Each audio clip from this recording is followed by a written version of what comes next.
السلام علیکم ورحمۃ اللہ وبرکاتہ. یہ اردو ریڈیو قطر FM 107 ہے. باب عبید طاہر سے آج کا دوسرا نشریہ سماعت کیجیے. ابتدا میں پیش خدمت ہیں اس وقت کی اہم سرخیاں.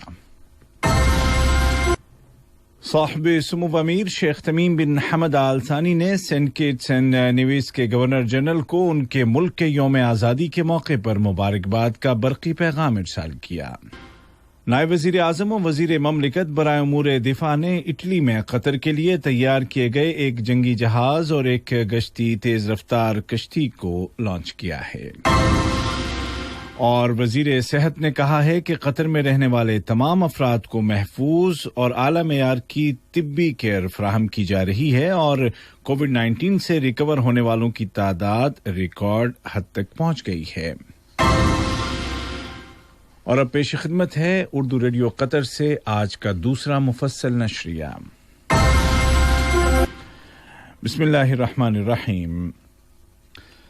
صاحب سمو امیر شیخ تمیم بن حمد آل ثانی نے سینٹ کٹس اور نیویز کے گورنر جنرل جناب سیمیول ویموتس تابلی کو ان کے ملک کے یوم آزادی کے موقع پر مبارکباد کا برقی پیغام ارسال کیا.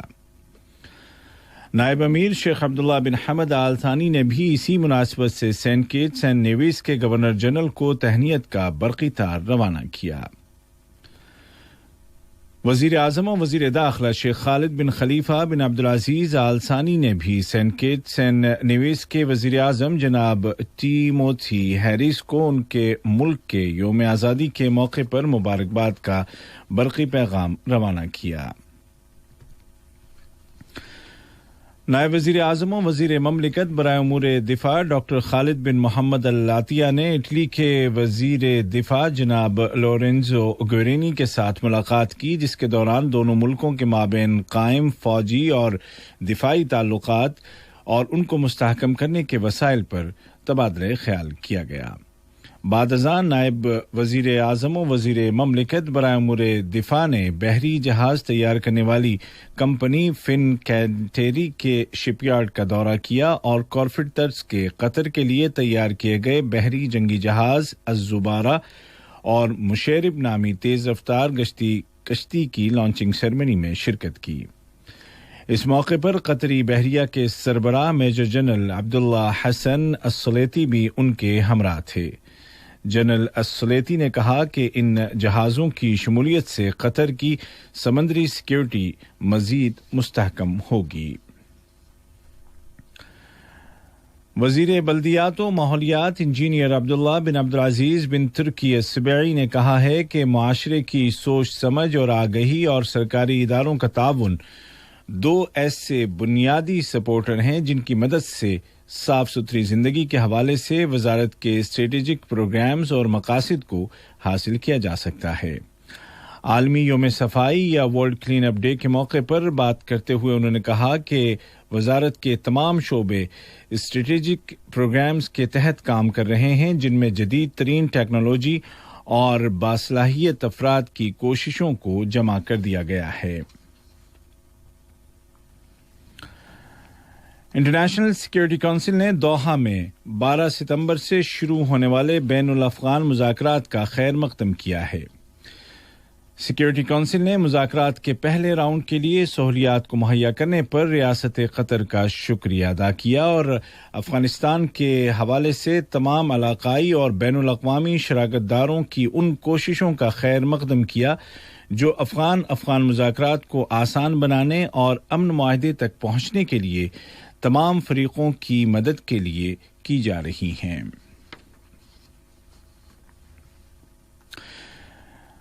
بین الاقوامی سطح پر قطر کی موجودگی کے اعتراف کے ضمن میں روس نے بھی اپیل کی ہے کہ خلیجی اختلافات کو ختم کیا جائے یا خلیجی اختلافات کو حل کیا جائے.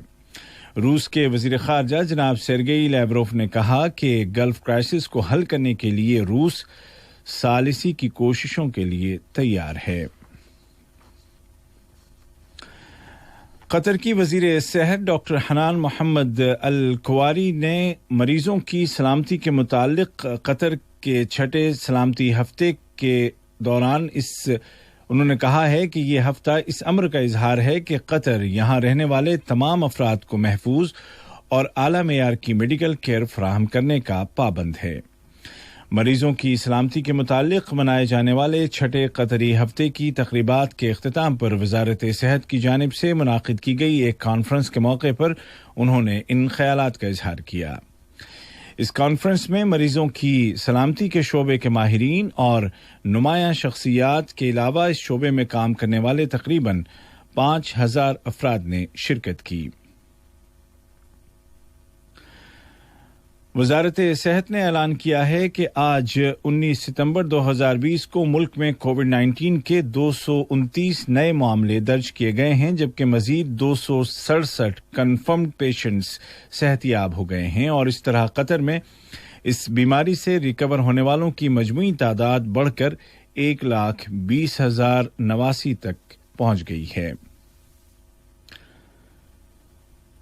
ملک میں نافذ احتیاطی تدابیر پر عمل کرتے ہوئے اور پبلک سیفٹی کو یقینی بنانے کے لیے متعلقہ سرکاری اداروں نے ہوم کوارنٹین کی شرطوں کی خلاف ورزی کرنے والے 6 افراد کو حراست میں لے لیا ہے۔